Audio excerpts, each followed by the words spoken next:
ఎలా ఉన్నారు? అంతా బాగున్నారా? నేను కూడా బాగున్నానండి. ఈరోజైతే శామదుంపల పులుసు చేస్తానండి. చేసే విధానం ఒక 5 నిమిషాలు వీడియో పెడుతున్నాను చూడండి. దీనికి ముందు సాట్లు కూడా పెట్టాను చూడండి. అది సొత్తి ఇది చూసారనుకో పులుసు పెట్టుకునే విధానం అర్థమవుతుంది. ఇలా పులుసు పెట్టుకుంటే చేపల పులుసును మించిపోతుంది. ఇదే నిజమండి. ఎప్పుడు చేస్తూ ఉంటాను. నేను ఎప్పుడు శామదుంపల పులుసు పెట్టినా చూసిన వారు చాలా మంచి కామెంట్లు పెడతారు. మళ్ళీ చేసే విధానం చూపించండి అని కూడా అడుగుతారు. ఇయ్యాలి కాదండి. మరి 7 సంవత్సరాల నుంచి ఈ ఛానల్ 1, 2, 4 ఛానల్ నడిపేస్తూ ఉన్నాను. ఇందులో లాభం ఎలాగున్నా నష్టం మాత్రం లేదులేండి. నేను చేసేది మీకు చెప్పాలన్నదే నా ఒక్క అభిలాష, ఒక సంకల్పం. అంటూ చెబుతూ ఉంటాను, చూపిస్తూ ఉంటాను. చక్కగా చూసేయండి, వినేసేయండి. చిన్న ఉల్లిపాయలు వేసుకున్నాను కదా, 2 టమాటాలు, 4 పచ్చిమిర్చి, ఒక స్పూను జీలకర్ర చెంచా, అలాగే ఒక వెల్లుల్లిపాయ రెమ్మలు తీసుకున్నాను. చక్కగా ఇది మగ్గించేస్తున్నానండి. మనకి పులుసుకి కావాల్సిన గ్రేవీ. అలానే ఇగురు దుంపలు, శామదుంపలు శుభ్రంగా కడిగేసాను. కొద్దిగా నీళ్ళు వేసానా లేదా అన్నట్టు. ఎక్కువ నీళ్ళు వేస్తే ఇలా ఉండవండి, మనం ఉలుసుకోవడానికి ఈజీగా ఉండవు. మరి ఇలా దుంపలు కూడా చిన్నవి కాబట్టి పేసులాగా అయిపోతాయి. ఎక్కువ నీళ్ళు వేసి ఉడికించకూడదు. కొంచెం నీళ్ళు వేసి 1, 2 విధులు ఇస్తే ఆఫ్ చేసేసుకుంటే ఇలా ఉంటాయి. ఇలా చక్కగా వలిసేసుకోవచ్చు. చక్కగా వలిసేస్తూ ఉంటాను. ఇలా మగ్గుతూ ఉంటాయి. మరి చేసే విధానం చూపిస్తానండి. ఇదిగోనండి, చక్కగా ఇలా మగ్గుతున్నాయి కదా. కొంతసేపు 1 నిమిషం మగ్గనిచ్చి స్టవ్ ఆపేస్తాను. ఆ చల్లారిన తర్వాత మళ్ళీ ఇది మిక్సీ పడతాను. మనకి పులుసు కావాల్సిన గ్రేవీ కోసం ఇది చేస్తున్నాను కదా. ఇది దుంపలు ఒలుస్తున్నానండి. వాళ్ళు చాలా ఈజీగా ఉంటాయి ఇలా నీళ్ళు తక్కువ వేసి ఉడికించుకుంటే. అంటే శామదుంపలు జిగురు వాటర్ వల్ల ఇంకా జిగురు బాగా ఎక్కువైపోయి వంటానికి చేతులు జారిపోయి దుంపలు ఒకటికొకటి కట్టుకుపోయి చాలా కష్టమైపోతుంది అనమాట. ఇలా నీళ్లు తక్కువ వేసి ఎందుకు ఉడికిస్తున్నానంటే, నేను మొన్నటి పొట్టు ఏం చేశానంటే నీళ్ళు వేసాను అనుకుని పెట్టేశానండి. ఉడికిపోయి మాడవసలు వస్తుంది ఏంటి, పూత వేసిందని గబగబా కట్టేసాను. కానీ దుంపలైతే ఉడికిపోయి కుక్కరైతే తేలలేదు అనుకోండి.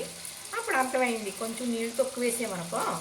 ఇది అసలు నీళ్ళు వేస్తారా, ఇప్పుడు దుంపలు ఇలా కొలుసుకోవడానికి ఈజీగా ఉన్నాయి, చక్కగా మనకి జిగురుగా కాకుండా అని అర్థమైంది. అందుకు నీళ్ళు తక్కువ వేసి ఉడికించాను అనమాట. మనం కూడా 1, 2 చేస్తేనే కానీ వైద్యుడు కాదు కదండి. మరి మనం ఏదన్నా అది చూసిన తర్వాత దాని ఒక ఈ విధానం అర్థమవుతుంది. ఇది చల్లారింది. చక్కగా ఇలాగా మిక్సీలో వేసేస్తున్నానండి.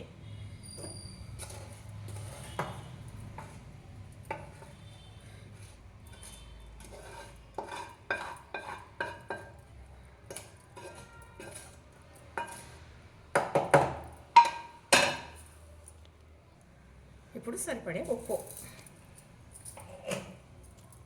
అలానే పసుపు, ఇది మిక్సీ పట్టేస్తాను. ఇదిగోనండి, చక్కగా ఇదిగో ఇలా పట్టేసాను.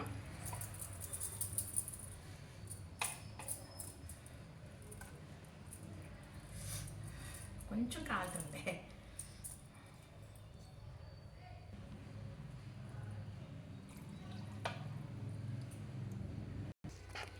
చక్కగా ఇలా ఉడుకుతుంది కదా గ్రేవీ. ఇలా కొంచెం మగ్గిన తర్వాత ఇందులో వేసాను వేస్తానండి. కొత్తిమీర వేసాను, పచ్చిమిర్చి వేసాను. ఇప్పుడు సరిపడే కారం సరిపోతుందండి. మా వారు కొంచెం తక్కువ అంటారు, కానీ మనం ఇలాంటి కూరలకు సరిపడగా ఉంటే మసాలా అనేది మంచి రుచిగా ఉంటుందన్నమాట. ఈ పులుసు చింతపండు పులుసుతో పెడుతున్నాను కాబట్టి ఈ రసం తీసుకుందాం. చక్కగా ఈ రసం తీసుకుని వేసుకుందాం. ఇప్పుడు ఇందులో కొంతమంది ఎండ్రాయిలు, పచ్చిరాయలు వేసుకుంటారండి తినేవారు. మనం ఏమి వేయం కాబట్టి కొంచెం పులప తగ్గించుకోవాలి. అప్పుడు మంచి రుచిగా ఉంటుంది అన్నమాట. చక్కగా నూనె వదిలేస్తుంది కదా. ఇప్పుడు రసం చింతపండు రసం వేసేస్తానండి.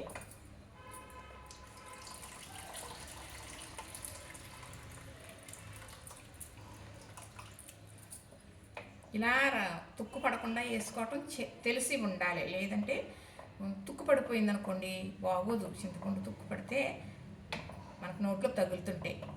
అందుకు ఏం చేయాలంటే రసం వేరే దాంట్లోకి తీసుకుని అప్పుడు మళ్ళీ ఇలా చేతులు వేసుకుంటే ఇంకే తుక్కు లేకుండా పుట్టు వాటర్ లాగా పడుతుంది అన్నమాట. అమ్మ అలా చేసేదండి. ఇదిగోనండి, అలా తుక్కు తీసాను కదా. ఇంకో ఇలా ఉంది కదా. ఇంకా ఎక్కడన్నా కొంచెం ఉంటే ఇలా చేతిలో ఉండిపోతుంది. లేదంటే ఒక గిన్నెలోకి రసం తీసుకుని అప్పుడు వేసుకోవాలి. మళ్ళా కొంచెం పసుపు.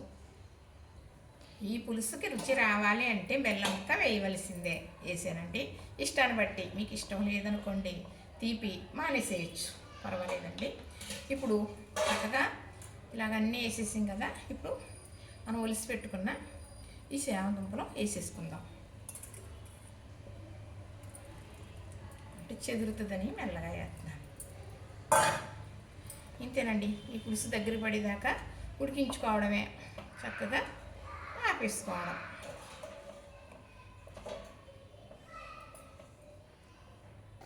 అయిపోయిందేమో చూద్దామా. అయిపోయిందండి, చక్కగా దగ్గరికి అయిపోయింది. చూసారు కదా. అంతేనండి, ఒక్క నిమిషం ఉంచేసి మనం ఆపేసుకోవచ్చు. చూసారు కదా. శామదుంపల పులుసు చేసే విధానం నచ్చిందా? మరి ఇలా చేసుకుంటారా? శామదుంపలు కూడా తినాలండి, జిగురు ఉంటుంది కదా. ఆరోగ్యం పిల్లలకి పెద్దలకి కూడా చాలా మంచిది. చూసారా? నచ్చిందా? లైక్ చేయండి, షేర్ చేయండి, సబ్స్క్రైబ్ కూడా చేసేయండి. మరి చేసేయన్నీ చూపిస్తూ ఉన్నాను, పెడుతూ ఉన్నాను. చూసేసి వదిలేస్తున్నారండి. షార్ట్లు కూడా చాలా ఎక్కువ చూస్తున్నారు అని లైక్ అనేది చేయట్లేదు. లైక్ చేయండి. లైక్ చేస్తే నేను ఎదరికి వెళ్తాను కదా, ఇంకా రకరకాలుగా చేసి పెట్టాలని నాకు శక్తి వస్తుంది మీ లైక్ వల్ల, మీ కామెంట్ వల్ల. చూసారా? ఇంతేనండి, శామదుంపల పులుసు చక్కగా అయిపోయిందండి. చూసారు కదా. నచ్చింది కదా. లైక్ చేయండి, షేర్ చేయండి, సబ్స్క్రైబ్ చేయండి.